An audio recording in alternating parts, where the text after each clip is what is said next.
Cool story, bro. Cool story, bro. Brought to you by the Sneaky Bros. Bringing you releases and reviews and the latest video game news and interviews from people with nothing better to do. It's Cool Story, bro. Coming to you. Before we get into Cool Story Bro, we want to tell you about our partner, 2Game. You can level up your gaming and get great discounts. These guys are official partners with developers and publishers, so none of this sketchy CD keys or anything like that. You'll be safe in the knowledge that you'll be supporting developers, publishers, and getting yourself a great discount as well. On top of all that, you support the podcast, Cool Story Bro. We want to make this the best gaming podcast we possibly can, so we'd greatly appreciate if you could visit these guys. All you got to do is coolstorybro.gg/game.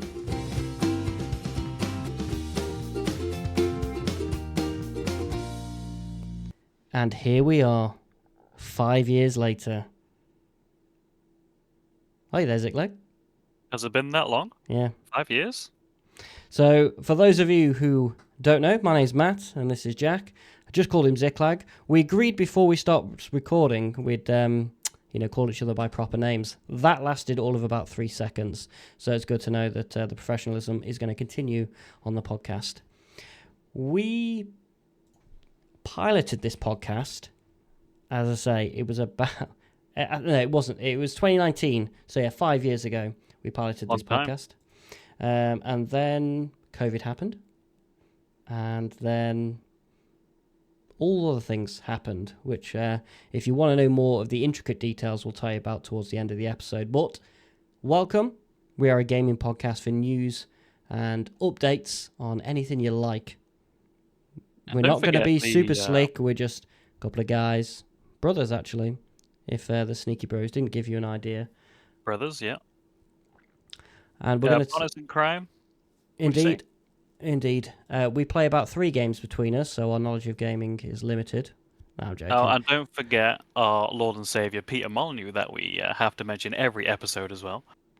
Yeah, who we actually he came out recently, didn't he? He did. He looked ill.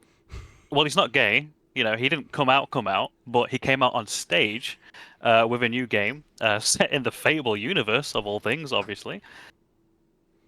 Yeah, I'm confused by that because he must have the rights for that somehow, but it looks like it's getting messy with it all because we got a Fable remaster that's come out, and a Fable new game in the works, and then he's coming out with this Albion game, and then just to confuse everything, we've got Albion Online as well, which is not related to any of it.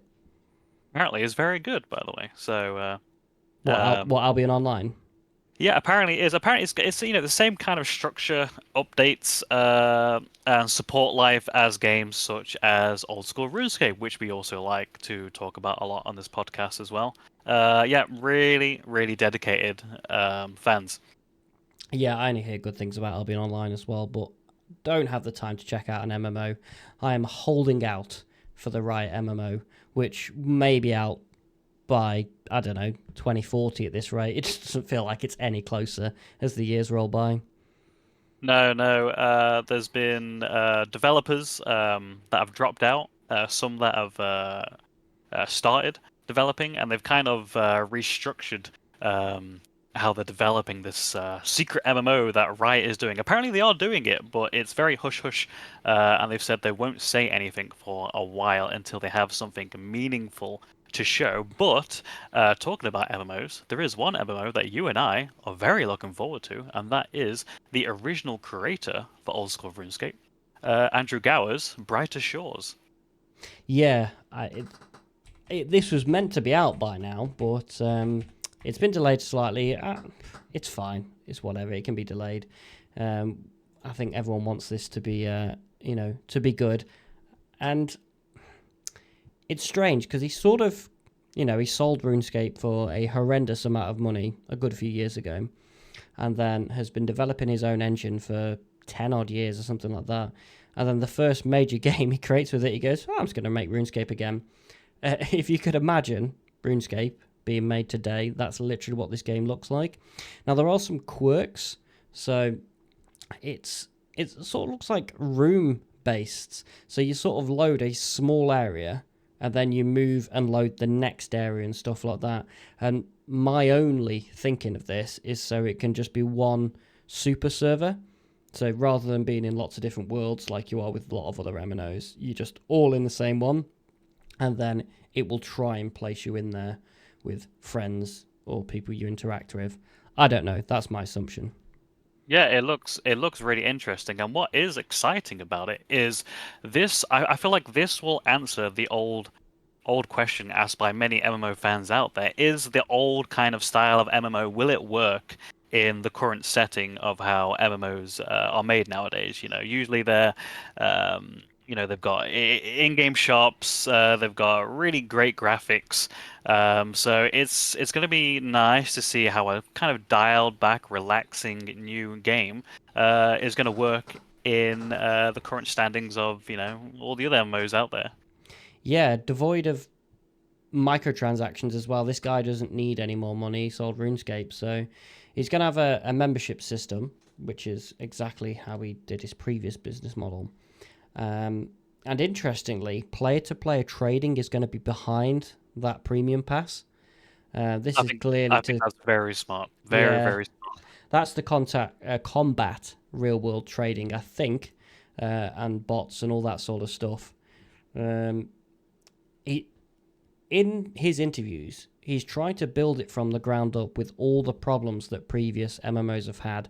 So bots, all that sort of stuff, and tried to mitigate around it. You're never going to mitigate real world trading. It's impossible. But he seems to be mitigating bots. Now, there's not been a lot about it, but it looks like you can idle skill. So you can either log out or walk away from your machine and it will still do wood cutting or fishing, or it's not been fully revealed yet. But that appears to be the sort of mechanic you go for. So and I imagine if you're paying attention and you're clicking, you'll get more experience and all that sort of stuff. Do you think do you think Andrew's trying to make a new MMO where it's got that old feel to it, but also it's not as grindy as some old MMOs were? If he is, then he's hit the nail on the head, because I agree. obviously old school RuneScape is hugely popular and things like that, and people like that grind, and that's why they remember it and it's nostalgic. However, for me personally, obviously I love the nostalgia of old school RuneScape and things like that, and yourself playing like WoW Classic, which again, something very grindy. But in the modern age where there's so much to choose from in gaming, there's so much things vying for your attention, not just gaming, but Netflix and Amazon streaming and all that sort of stuff. People don't have 1,000 hours to sink into one individual game because they want to try out lots of other things. So something where you can get to end game relatively quickly. I'm not saying it instantly, but not where you just you need 100 hours to max one skill. I think that's a very good idea. And then maybe offer rewards for the people that do want to put 1,000 Right. hours. Yeah, of course, because you can't really alienate that community either, because they're your dedicated players, right? So you do need to cater to those as well. So it's going to be interesting to see how he might do that. I think what he's trying to do is add things like achievements and skill capes and maybe titles to show off that you go that extra mile, you put those extra hours in, and you can show that off to the community, which I think is brilliant. Yeah, we'll obviously have to see. The release date is now November 2024. I mean, we're way through September, so it's not all that far away. It's not going to release with PvP. He said that. He wants to work on PvP specifically and bring that in the next update for the next chapter, which I think is fine, because people need to figure out the game, level up and all that sort of stuff, work out how the combat system works. So yeah, I'm sure the hardcore PvP community will be upset that it's not quite there straight away, but there's going to be plenty of content there to work out and have a good time with. For more information about Brighter Shores, just go onto Steam, type in Brighter Shores. They do have a page up there. You can wishlist it, so you'll be notified when the game is out. And have a good time. There is a free-to-play version, like Matt said, but obviously there is membership, which I think adds so much more content to the game, which I will be delving into myself. It sounds exciting. Indeed, right. In other gaming news, massive news this, by the way. You More might news. fall off your chair. Okay, go on. Give it to me. Flappy Bird is coming back. Flappy Bird. Wow, I haven't heard that in a while. Wow, yeah, that's probably pushing 10 years, maybe? You're bang on. So according Really? to their 10 years? according to the Twitter page, it's been 10 years or 3,869 days Wow, since who's been Flappy Bird counting? was last here in 2014 when it appeared from an individual developer. It got really famous and then he shut it down because he wanted a quiet life. So, I heard there were some articles of when this happened, when he did pull the game from the App Store, is that he felt like he didn't deserve the amount of money and attention he was getting for how simple the game was. And it was a very simple game. If I remember, you just tapped the screen, right? And the bird just went up and down, right? Like, yeah, I always thought, to be honest, that the pipes looked so much like Mario that he was worried about a lawsuit from Nintendo.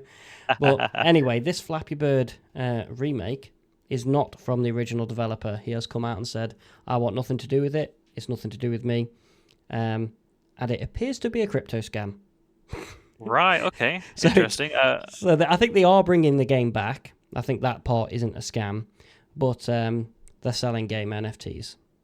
How do you do that in Flappy Bird? And don't tell me you get a different bird. I think the birds are going to be the NFTs. I think Right. that's what it's going to be. I don't know. I've not looked into it because it's Flappy Bird. I only wanted to make you laugh. Yeah.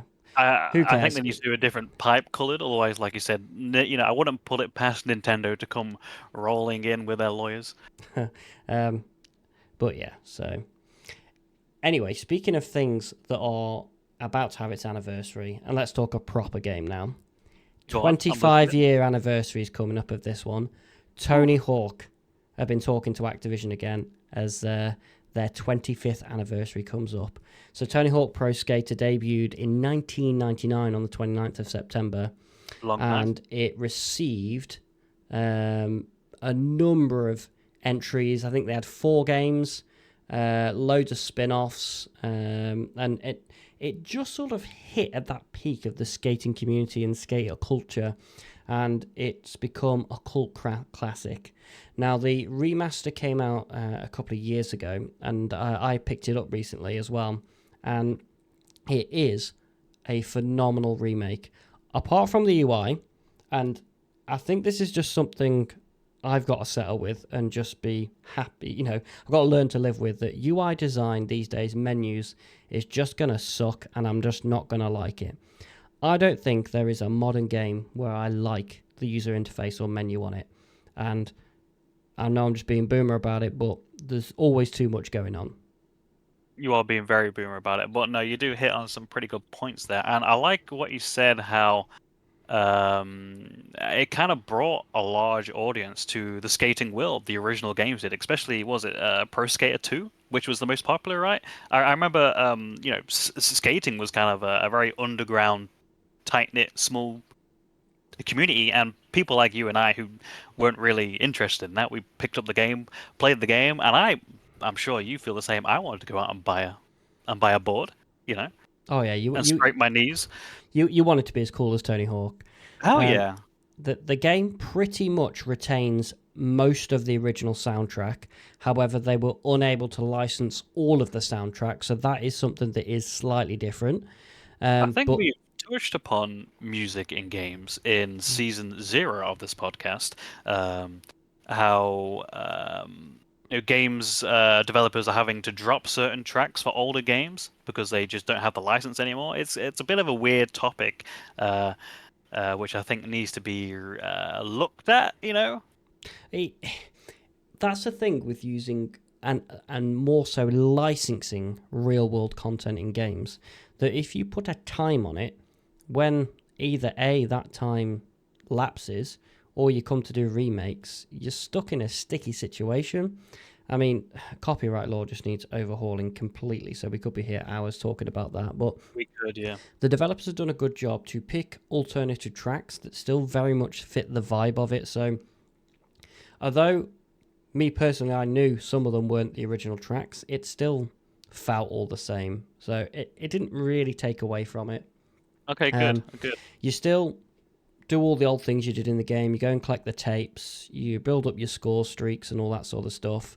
Now, I may be misremembering, but there's a tutorial in this Pro Skater 1, and I don't ever remember there being a detailed tutorial that teaches you how to do all the intricate details of how to build up scores and stuff like that, because I'm awful at it. I can't even get near the medium score line for some of the skate parks.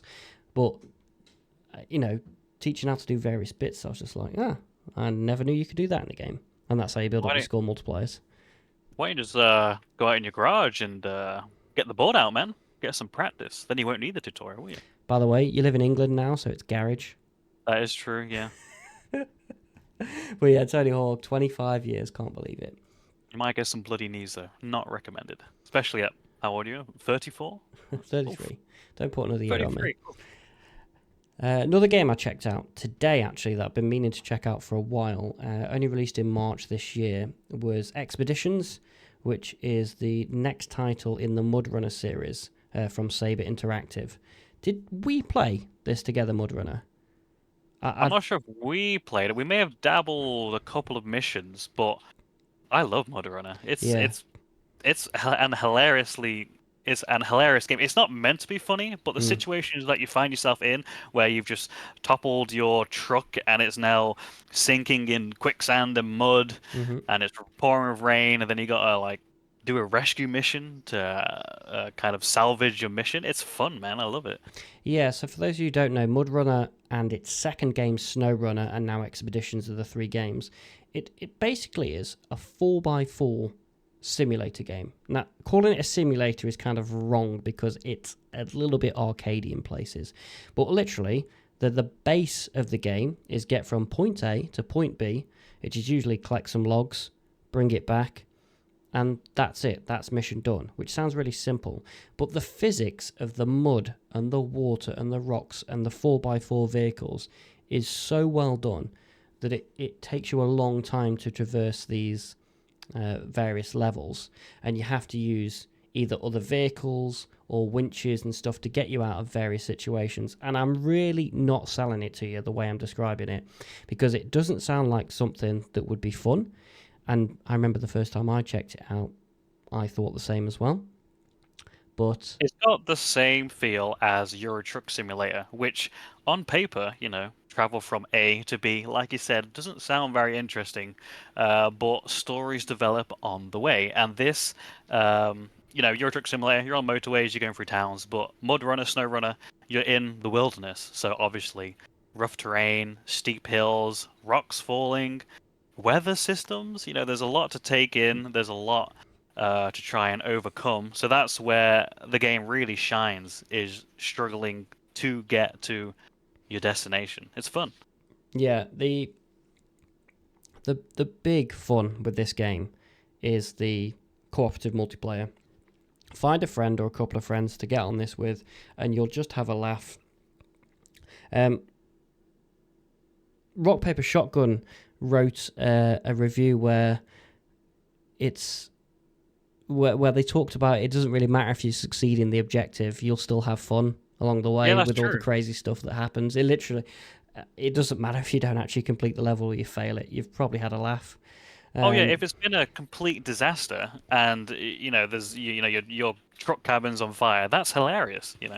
I never forget, me and my mate were playing it, and it being a couple. This is the sort of game where you look up and you've lost 5 hours. It just goes, time just disappears that quickly. But we'd been through hell, we'd been stuck in various situations, we got this big haul of logs back, and literally meters from the finish, tipped the log truck over, and that was it. Just we couldn't rescue it. That's it, game over. That's kind of a head in hands kind of moment. I can't. And in any other game, that'd be a rage quit moment, turn it off. But honestly, it was funny, and yeah, we just went back another day and did that level. Yeah, back to it. But yeah, so the new game, really good, just expands on the series, gives you loads more sort of simulation options that you could do before, expanded missions, that sort of stuff. I believe this new one is more about exploration. Yeah, and you'll be going to historic sites.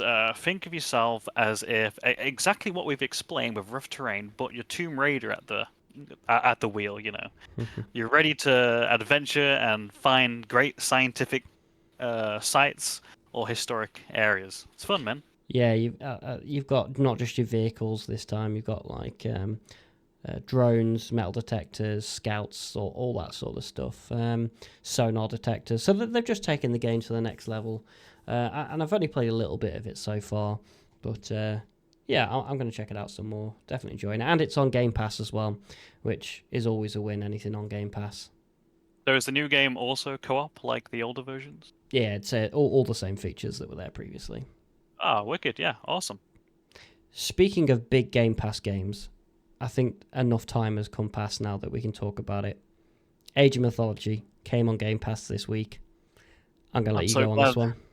I'm so glad that you brought up Age of Mythology. I mean, so we've had some remakes of games, would you say? HD reworks, that kind of thing. Remakes, but this is a remake or a retold that was done correctly. You can tell it's been developed with passion. They've respected the old content to bring it forward into the current gaming world for it to make sense and for it to be smoothed out. We've had balance patches. Graphically, it's fantastic, and it's great to see real-time strategy coming back. There's loads of love for the genre right now, and I'm happy to see more people getting involved and having a great time, having a good old battle. Yeah, they could have done what they did with the extended edition and just slightly bumped the graphics, balanced a few things, and sent it out into the world. But they have literally remade the game and changed core features as well. Now, for a remake of a very old game, you would think that wouldn't go down well. It usually never works. People want the old features, they like it the old way. For those of you who haven't played the game, it's a standard RTS. You build up your economy, you build yourself an army, and then you go and attack. And then, because it's set in mythology, you get god powers, which range from bringing down fireballs on your enemy to spawning animals to help your economy. Now, in the original game, for the base game and for the base civilizations, you could really only use your god powers once, which meant you sort of held on to them for this one key moment. But in the new game, you can reuse them, and that's balanced very well as well, because I was worried it was really going to ruin the game. But yeah, it's been probably one of the best remakes of any game ever that I've played. I would agree, and touch upon how the god powers can be reused. If you remember, the original Atlanteans gods, you could use some of your god powers multiple times. So I like it how they've taken that and they've integrated it so it's balanced and it doesn't feel too overpowered for the other gods. So it's very, very, very fun. If you don't know anything about Age of Mythology, you've probably heard of Age of Empires. It's the same developers. Just like Matt said, you collect resources, you build a town, you gather an army together, and then the grand finale, you've got mythical creatures and god powers. Like a recipe for just absolute mayhem. And it's a spectacle to watch as well. Yeah, and if you want to pick up the game, obviously it's on Game Pass, but here we go with the plug. It's also available at our partner 2 game, coolstorybro.gg/game. Can you believe we got a partner? I'm surprised, yeah, very, very surprised, but great to have them. I've got some news. Go on. Sony officially announces their new PlayStation 5 Pro with a price tag. Get this, I want to see your reaction here. $700. This console does not come with a disc drive unless you pay extra. This console does not even come with a stand to place that console on so it doesn't fall over. That is also sold separately. Now, for reference, Matt, the original PlayStation 4 Pro at launch was $400, and that did come with a disc tray. Reaction? Mm. Speechless? Yeah, You sound it. I am, because I'm I like old. I like sitting down with the console every now and again. Oh yeah, of course. I don't own a PlayStation, I've got an Xbox and a Switch. But recently, Xbox have had the facility through Game Pass and cloud gaming where you don't even need the console plugged in. You just use an app built into my TV, or I think it's now on Fire Sticks, and I don't need my console on the wall. So the days of consoles for me are numbered. I still think there is a market for them. Not everyone, especially in other parts of the world, have access to good internet. In fact, parts of America don't have access to good internet, so consoles definitely still have a place. But for me, paying that much money, it just... Consoles need to come down in price and be competitive to make me interested. $700, which is, what's that, about £650 UK. No, it's pretty close to 7. I'm pretty sure the UK. I could be wrong here, but I think the UK price is also £700. They've done regional pricing. Okay, right. I think I do need to double check that, but it's roughly around the same as the American dollar, man. Right. That's yeah. Obviously, hardcore PlayStation fans might be interested in it, but I can't. I mean, does it come with better performance than the original PlayStation Pro?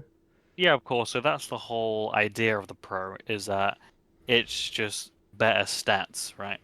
But can you justify the $700? I mean, that was the whole desirable package of getting a console back in the day, was that it was a cheaper way to play the newest games. Yeah, and it's definitely not anymore. Now, I remember buying... So I had an Xbox One, and then I upgraded my Xbox One to the Project Scorpio, which I think became the One X or something like that eventually. The most confusing names in because console isn't history. the new one called X? So it's just it baffles my mind. I don't even keep up anymore. But having that Project Scorpio really was a huge step forwards in performance, and the price point. I'm going to look for it now. So how much did you buy your Scorpio for? That's what I'm just trying to remember, because obviously the current price is a release. Because if I remember correctly, you had to like reserve your spot, right? Yeah. To get it on launch, because I know you managed to snag yourself. That was it, £449 on launch. That was. See, that is reasonable. That is what I expect a console to cost nowadays. That was the Pro version of the Xbox One. So, be honest, would you have bought it for £700? No, absolutely not. No, of course not. You could chuck in a couple of more $100, pounds, whatever currency you're using. You get a fairly decent PC for $1,000. Yeah, exactly. I'm sure people will buy it. It'll probably sell out on launch. But that prices a lot of people out of the market. I hope that the next entry-level console that they bring out is the correct price. We'll have to see, because but all companies have said that they are working on the next console. They definitely haven't written them off. So the PlayStation 5, and God knows what Xbox are going to call their next console. Why and who comes up with their naming structure, I have no idea. X to be with you soon. X2. Oh, honestly. X triple X. I mean, I think the next console is probably going to be announced by Nintendo, surely. Which rumors is it's just going to be the Switch 2, where the rumors are floating around, I think. Yeah, Nintendo seem to have a habit of their second console in a series being awful. I like the Wii was an amazing console, fantastic, and the Wii 2 was just, that tablet thing was just horrible. Yeah, was that called the Wii U? Yeah, that was it, the Wii U. Yeah. Just an awful console. I'm sure there's some people in the comments that might disagree with me, but the Wii, the first one was a fantastic console, really good family party console. All those interactive games, tennis and all that sort of stuff that worked well. But yeah, the Wii U didn't feel like a step forwards, whereas the Switch, huge step forwards, fantastic console. And having that, what felt like a gimmick when they first announced it, the ability to dock it onto your TV and play the games and then take it to a handheld, actually is amazing. I love that with my Switch. If there's a game, maybe like Zelda or something like that, that I want to play on a big TV to appreciate the graphics and all that sort of stuff, I can. But if I want to take it on the road with me, on holiday, on a plane, which is generally when I use my Switch, it's fine as well, and it plays really well. Yeah, you rave about the Switch quite a lot, don't you? Because you can play it in bed, play it on the toilet, do whatever you want. It's there, ready. Graphics great, loads of support for loads of games. Even there's loads of indie games on the store as well, which I've heard is great as well.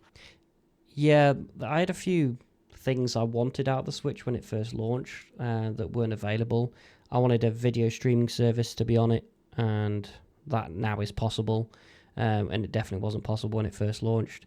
And as much as Pokemon was all over Nintendo, I was more of a Digimon sort of guy, so I wanted some Digimon games. And now, Digimon Next Order is on the Switch as well, so I've been playing that. How far along have you gotten?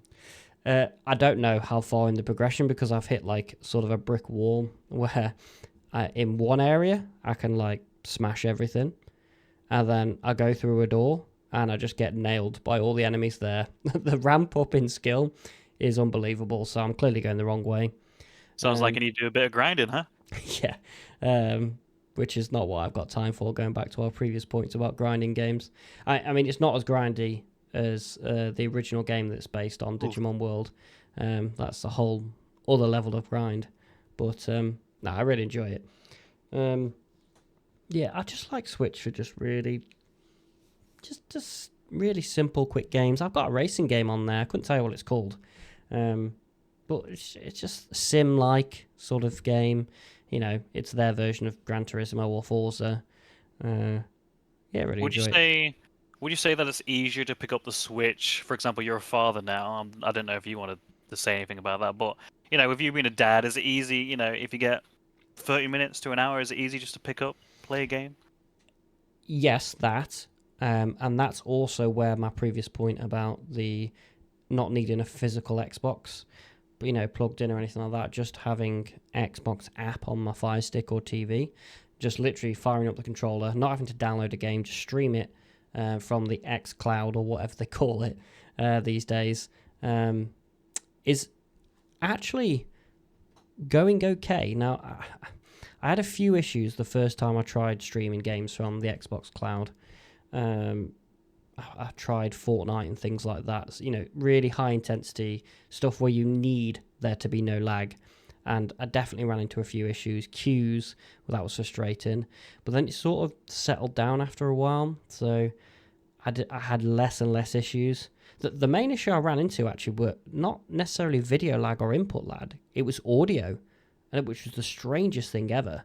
So you'd get shot, then you would hear the gunshot, it wasn't even like milliseconds delayed, which is just sort of annoying. It was seconds later, which was really strange. So you're saying like client side, it was fine. It was just the server side where there was a bit of input delay. Would you say? No, the input delay was absolutely fine. It was just this audio. Just the audio was late getting to you, but they seem to have patched it out. That's good.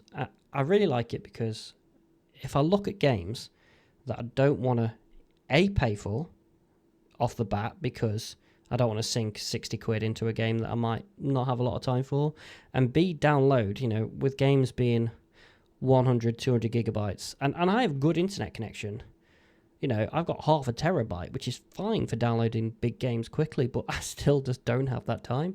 So being able to stream a game, I mean, I was going to check out Palworld because that's on Game Pass Cloud, but I just haven't had a chance.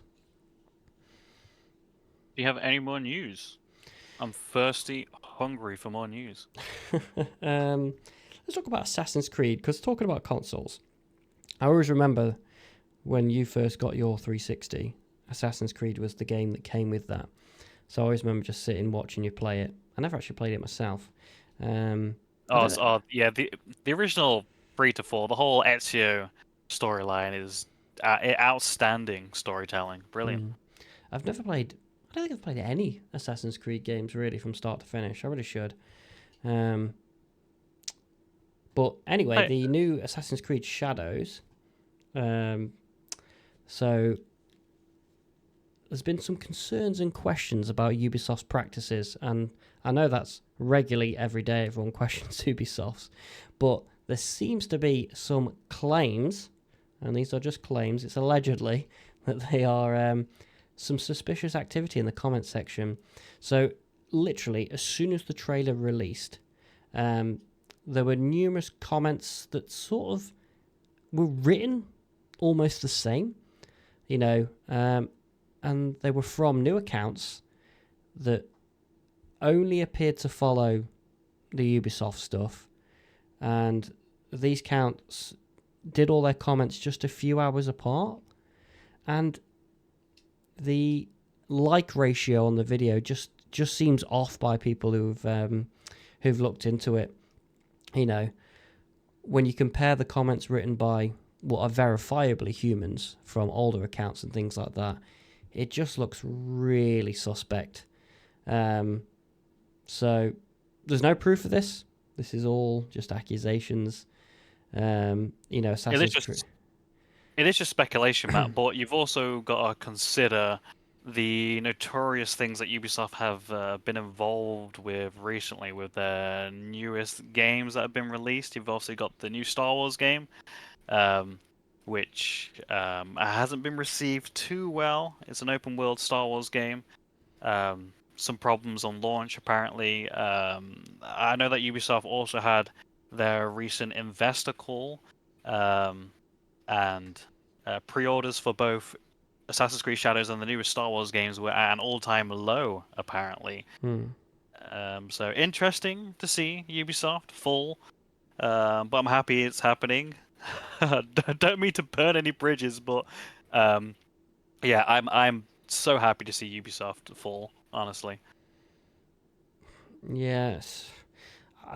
If they have made that decision to use AI and bots, then they get everything they've asked for, really, because, yeah, shouldn't be doing that. Jumping back, we were on about music licensing. I've just spotted this come across. oh boy. A band were offered some music for their song to be played in GTA. So obviously on one of the radio stations, Grand Theft Auto, famous for all these great radio stations. So they offered the band $7,500 and no royalties for lifetime rights to the song. So can I just say, GTA, the correct way to license things for life. Not good for creators, I know, but for games and the longevity of a game, yes, I do think personally, if you license stuff in a game, it should be for life. So people have always got that experience for life. But anyway, yeah, they I can't say on the podcast what they told them to do, but yeah, it was very expletive, their response to GTA developers at Rockstar. Do you know who the band or what the song was? To use the 1983 hit Temptation. So that's Heaven And they wanted- 17's Heaven 17's And they band. offered $7,500. Yeah. That's the biggest insult I've ever heard. Yeah. For a band like Heaven 17, you know, if it's a random indie band or anything like that, fair enough. But this is Heaven 17. This is one of their biggest tracks in the world. I'm almost sure. I'm going to have a look now. Come on, Rockstar. With all the shark cards you're selling, you could maybe put a couple of more zeros on there. Come on, don't be shy. I've got a feeling this song... I mean, this is one of their biggest hits, but let me just see. Yeah, it sold 250,000 copies, and it was one of the top-selling singles of the 80s. So Yeah, that's just. I mean, whoever did that initial offer is just. They need a talking to. Honestly, that's just embarrassing. And also, you But have to there we go. remember that if you're trying to license stuff from older bands and things like that who might not really be bothered about gaming and stuff like that, you've really got to dangle a big carrot for them to make it worth it. Like a young band, you offered them the chance to be in GTA, they'd be like, oh my god, yeah, we want to be in GTA, we'd do it for free. And many bands probably would give their music for free to be in GTA because it would get them seen. Heaven 17 don't they don't care about being in GTA. Does that mean we're getting a retro 80s synth radio station, do we think, in GTA? Am I reading too much into it? Well, I mean, okay, so coming from Rockstar's point of view, so they have the best-selling media of all time. This trumps every film, every music, every art piece ever released. GTA trumps it. It's the best-selling media of all time. So is that maybe their thought process? Is that we're giving your art to the widest audience that that probably ever I hate will? that as an argument though, because as much as I've said yes, a lifetime license it should be a thing because that's the better for gaming consumers. Yes, it's not good for creators, but creators should still be properly paid for their work. That is Absolutely. something that is correct. GTA is a printing machine because it's a game that attracts people from all walks of life. So you have the casual gamers. There'll be people that just play GTA. You'll have the people, you'll probably know myself, that they just play GTA, FIFA, and COD. They're the three games that they play, and there's absolutely nothing wrong with people that do that. They've probably got themselves an Xbox, PlayStation. That's just what they like to do and chill in the evening. But then PlayStation Pro. the hardcore, the hardcore gamers, will also play GTA as well. I will. And they'll get into the modding scene, maybe, or various themed servers and all that sort of stuff. I know GTA Roleplay is hugely popular, especially among streamers and things like that. So, and then they sell all the extra currencies to buy fancy stuff online and things like that. And it's literally a money printing machine. It really is. I predict it will be the biggest selling game of all time when it comes out in terms of sales. You're right. I think you are hit the nail on the head. I think it will be. I think it will surpass GTA 5 in terms of sales numbers, revenue. I feel like, whatever they have in store for the online market, which they most likely will have because of how successful GTA 5 online is, I'm sure 6 is going to have a similar model, surely. I really liked, though, with 5, how it almost felt like a game as a service, really. It always felt like it was evolving. Like, I didn't play 5 that much, but I kept up with the news and releases and things like that. Plenty of years after release, they came up with the first-person mode, which was a huge update to the game. Always got new content, new missions coming in, new things to do online, and it just kept it fresh long enough for the development cycle. What I think is interesting, I want to see if Rockstar will dive into this a bit, but you know how you touched upon GTA Online being very massive with content creators and streamers? Well, it wasn't just the streamers, it was mainstream. Like, so many people wanted to get involved with GTA Online. I remember our little brother coming to me and be like, how do I do this? How do I install this? I've seen my favorite YouTuber play it. I want to play it too. It was as big. It was almost as big as Among Us. I feel like that big wave was the same with GTA Online RP. So what I'm asking you is, for GTA's newest game, do you think they're going to facilitate some way for people to do that, to maybe have a better RP experience or whatever, where it's more built in the game, so it's not a mod, it's physically built in? As in, you mean that there's going to be a mod store within the game? Is that what you're getting at? No. What I'm saying is it going to be in the game itself? Like, will they take parts of that mod and integrate it into the newest GTA? Yeah, I'm with you. I don't know what the RP mod adds, but I imagine it's really simple stuff like the ability to put handcuffs on people and all that sort of stuff, doesn't it? Yeah, pretty much. Just so you can role play various roles and things like that. For me, at this state, because GTA always like to take things to the next level with a release. They always at the cutting edge of gaming and things like that. yes, I think that sort of stuff probably should be in the game, basically, because Rockstar like to add attention to detail and do small things. I'll never forget the first time on Red Dead Redemption when I just Great stood game. idle with my character in the first one, and this game was cutting edge when it came out, and all of a sudden I'd been idle for quite a while because I was doing something, and I just noticed that like a fly or something was like suddenly started flying around the character, and he was just swatting it away and things like that, and I was just like, I've been AFK for a long time, and someone has coded that in that might just happen in certain situations. That sort of attention to detail I love in games.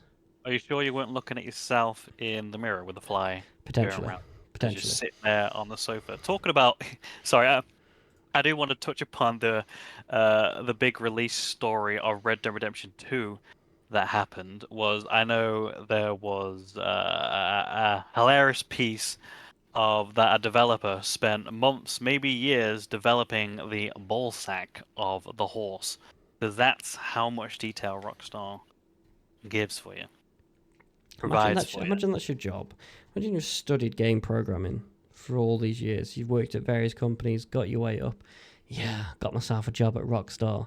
Yeah, first day walking into the office. What we working on, guys? Oh, you're going to be on Red Dead Redemption 2. Don't tell anyone. It's a secret.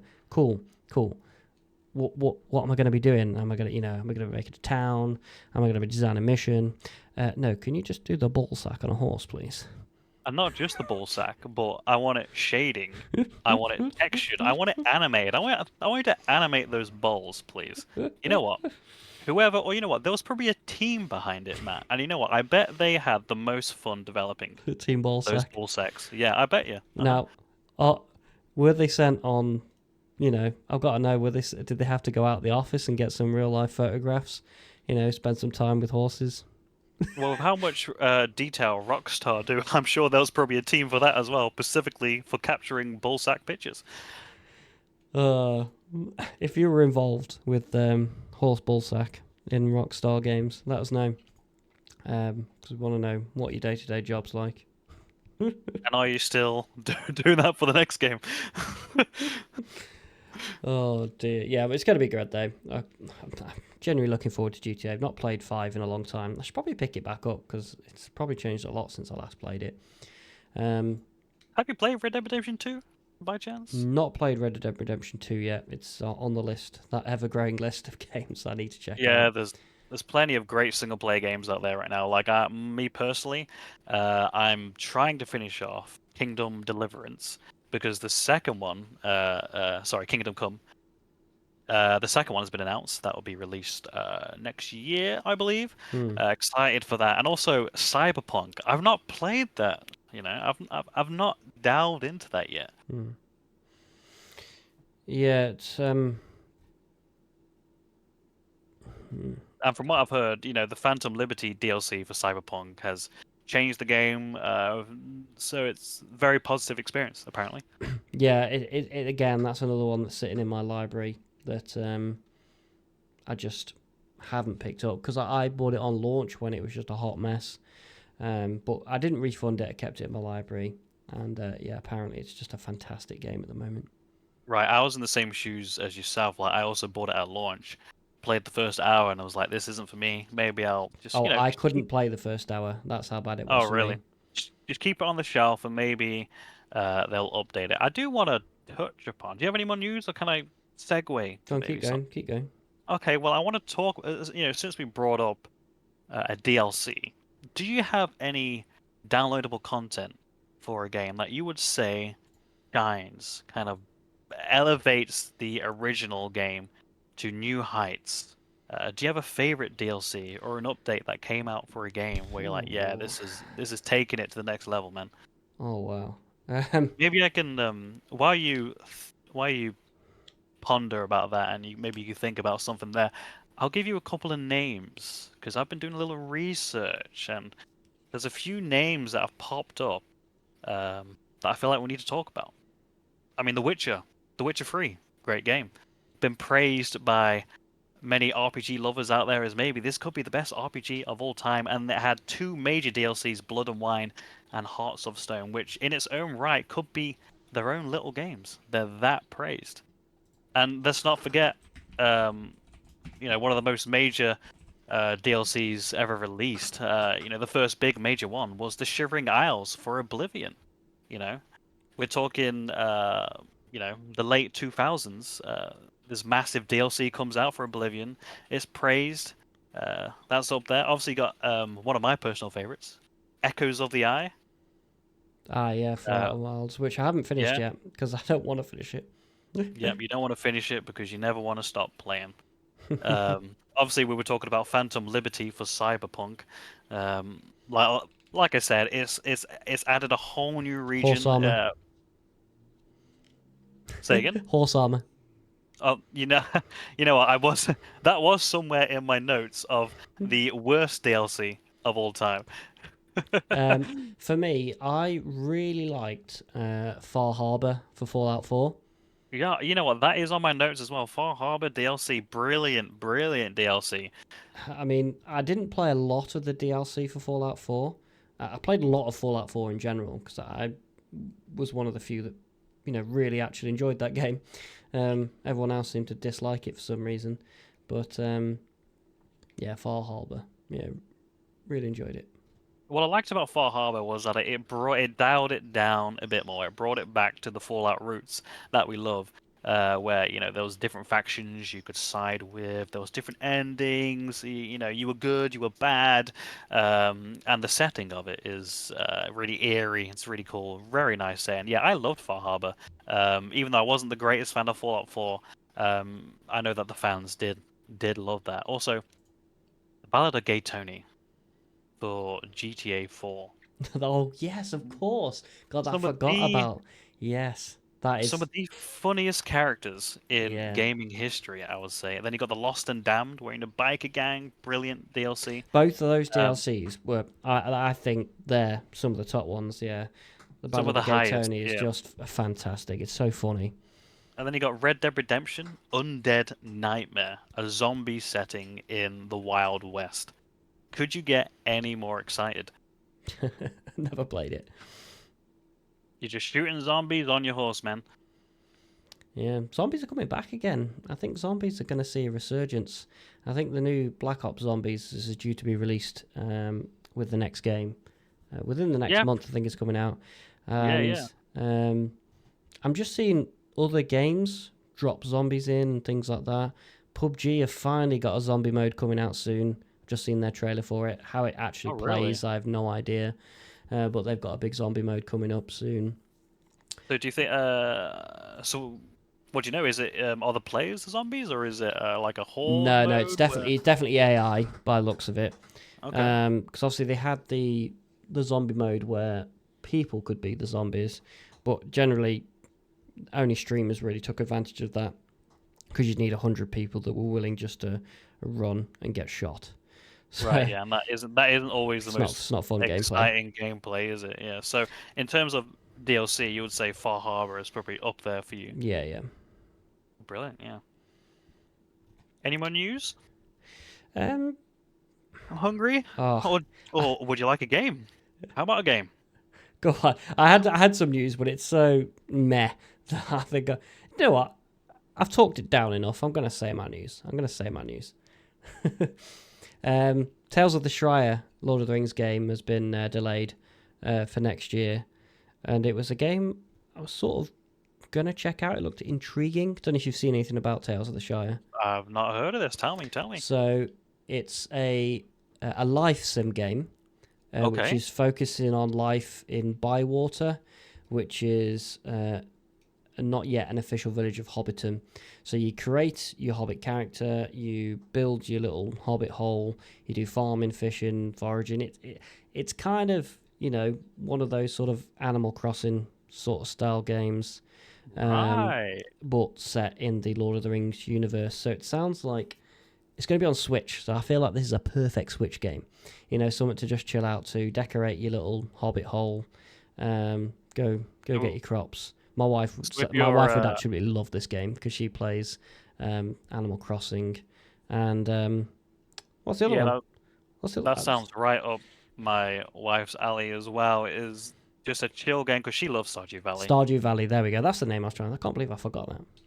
Yeah, so she loves a chill game like that, and one set in the Tolkien universe, that's gonna print money. Yeah. So It's gonna print a lot of money. Game Rant have called it Lord of the Rings meets Stardew Valley. That's how they've described it. Nice. So, yeah. I'm on board. And then the next review from the next company was Lord of the Rings meets Animal Crossing. So I feel I've described it perfectly because that's Yeah. how everyone else has described it. So Yeah. an interesting take on the universe because I don't think we've had any peaceful Lord of the Rings settings because it doesn't really lend itself to peace.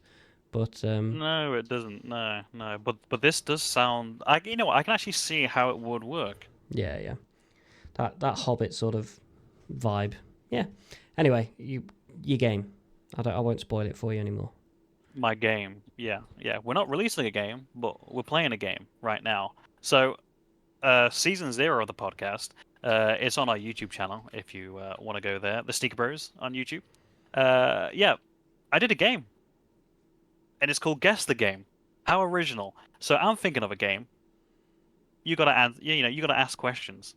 You got 5 minutes on the clock, right? I do. 5 minutes. Wow. How long's this feature? But yeah, the timer will go down if you do ask for a clue. So Okay. if you ask a clue, I will knock a minute off. So, tactics here, tactics. That's the gameplay loop we have going on here. So it's pretty much a game of what I'm thinking. That simple. You can play at home as well. So as we're playing this, type in the comments what you think. The game I'm thinking of. So it's going to be a yes or no answers I can give you. You're going to have 5 minutes on the clock. Let me just get a timer up here. Oh, here we go. Nice and prepared. Yeah, as always. Bear with me. All right, we're ready. Are you ready to play Guess the Game? I'm so excited, but you can tell by my voice. Yeah, that's the reaction that we got from everyone else on season 0. 5 minutes starting now. Yes or no answers I can give you. Let's go.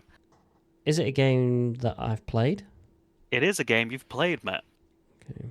Has it come out in the last 5 years? I want to say probably yes. Probably I don't yes. actually know. I don't know actually. Is it a first-person shooter? It's not a first-person shooter. It's probably come out. This is meant to be yes no answer, and it's probably come out. That's fine. I've said everything but yes or no. Is it set in space? No. There was a delay there, so can you go to space in it? Possibly. Oh my god. Would you like a clue? Yeah. I've stopped the timer. Okay. So, the new time is going to be 3 minutes and 15 seconds. Okay. Oh, I've typed in the wrong number. There we go. Okay. So, your first clue. Right. Listen up. If we work as a team, the crowd is our best friend. Time is starting. 3 minutes. What? If we work as a team, the crowd is our best friend. Yep. I have no idea. Okay, so is it a puzzle game?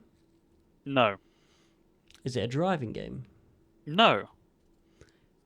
I feel like that's the only things I play. Yes. Is it a crafting game? No. The crowd is our best friend. Oh yeah, the crowd, yeah, man, has to be on your side. Oh, is it the not for broadcast? No. Oh, Would you like another clue? Yeah. Okay. I feel wonder like, if anyone I feel at like, home. I feel like not for broadcast was a good guess then. It was a really good guess. If you haven't played that, by the way, it's on Steam. Fantastic game. I feel like people at home may know already from just that single clue, but I'm going to give you a second one. Okay. So your new time, right? You're getting down to the single digits now. It's going to be 1 minute, 29 seconds, Matt. So be careful now, because I can give you one more clue after this, but you will be left with roughly 20 seconds. So you got to be quick here. I believe you can get this. Are you ready? Go on. Your second clue. I wouldn't advise playing me with a normal controller. Time starting. Come on. I have no idea. You can ask for the final clue. You'll have Yeah, 20 go on, seconds. final clue. All right, pausing. Okay, here we go. I'm sorry to say this, but you've got 18 seconds on the clock. It's not easy, but I feel like you're going to get this with this final clue. Here we go. I'm going to read off the other clues first. So if we work as a team, the crowd is our best friend. I wouldn't advise playing me with a normal controller. And your final clue, Matt.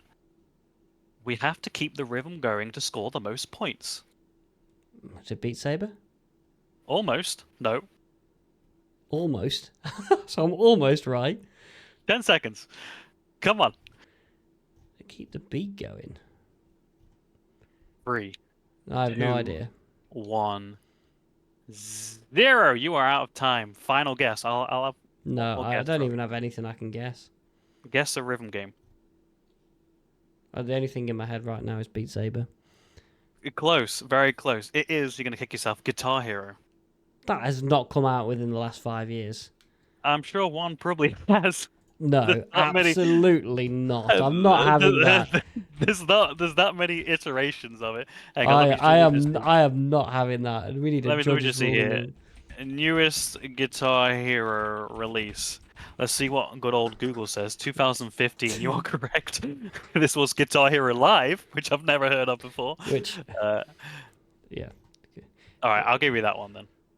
You did get, you were on the right genre of rhythm there. And Beat Saber, by the way, great game. I can't believe the answer was Guitar Hero. I would have thought a newer one would have been released by now. It's There's games like it that's come out, but yeah.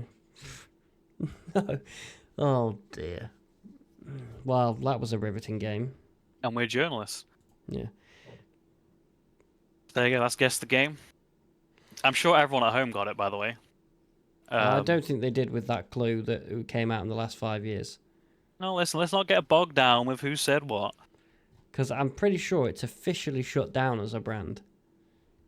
You think? Yeah. Maybe that's why they haven't released a game in 10 years, huh? So, like, Guitar Hero Live, I don't think you can play anymore. And then as a brand, it's just discontinued. Don't hold me to that, but I don't think it exists anymore. Still play it in arcades, and obviously you can buy physical copies of it. But in terms of making new ones, I mean, they might revive it, but... I actually went to an arcade bar recently, and there it was in the corner. It was always packed, by the way. Like, there was always a line for it. It's still the most popular arcade game out there, I think. Oh, yeah. It was the main thing I beelined for after Time Crisis was Guitar Hero when I've been to arcade bars, which are there's a great little nothing- trend at the moment. There's nothing better than, you got a drink in your hand, you're bobbing your head with your mates, everyone's taking their turn, or there's multiple guitars, which is always fun. Yeah. And you're jamming together, man. It's great. Yeah. There's a real subgenre of games, those music games were for a while. And obviously Beat Saber, I think, is the most popular one at the moment. There's still plenty of ways to play Guitar Hero. I can't imagine what a guitar for it costs now. And maybe the third-party stuff that you can use these days, I'm sure there is. But yeah, I think we should wrap it up there. The first iteration of Cool Story Bro. We'll get things slicker and we'll improve things as we go. But thanks for joining us on this ride. We aim to get this out on all good podcasting services. So get it on Spotify, on Apple Music, being published for us by the guys over at Podbean. You can get all the information for it on our website, coolstorybro.gg. And we'd be grateful if you could check out our sponsors as well at 2Game, which is available. The link is on our website. Finally, we are going to be doing some bonus content. Bonus? Yes, we're going to be doing an extra episode each week, which will still primarily focus on gaming, but it'll more talk about us, our experiences in detail and things like that. We'll also go into older stuff from the channel. So the Sneaky Bros as a channel has been around since 2011. So we'll talk about old stories for that. Us going to Minecon is always going to be a big one. What it was like and the feeling just having this channel explode out of nowhere to 7 million views, which is currently sitting on now. That will all be available. For extra time. That's going to cost you, I think. it's all going to be on our Ko-fi, which is available on our website again, coolstorybro.gg. If you sign up to any of the membership tiers, the bonus content will be on there. That will go live this week, and we really appreciate anyone who supports that. So the goal for our Ko-fi as well is, if we can get to our goal, we're going to turn this into a video podcast and really take it up to the next level. So we appreciate any support anyone gives us just by listening, is a support. And if you obviously can't give monetary, that's absolutely fine. Just liking the video, sharing, leaving a comment, they're all the things you can do to help push it us. Give it a rate on the podcasting platform that you use as well. There's lots of different tiers, but effectively all the tiers are the same. So you can subscribe from as little as £2.50 a month, which is under $3. So thanks to everyone for listening to the return of Cool Story Bro. Weekly episodes, extra bonus episode going on our Ko-fi platform as well. You can join us on our Discord, which will be available on our website as well at coolstorybro.gg. It's the same Discord that we used to use before. But other than that, we shall see you next week. Yeah, it's been a pleasure. Thanks for allowing us to have your ears for this hour. It's been very fun. I'm excited to be back, Matt. It's been 5 to 6 long years, and yeah, I'm happy to ramble on with you, talk about Peter Molyneux, and have a good time. Cool story, bro.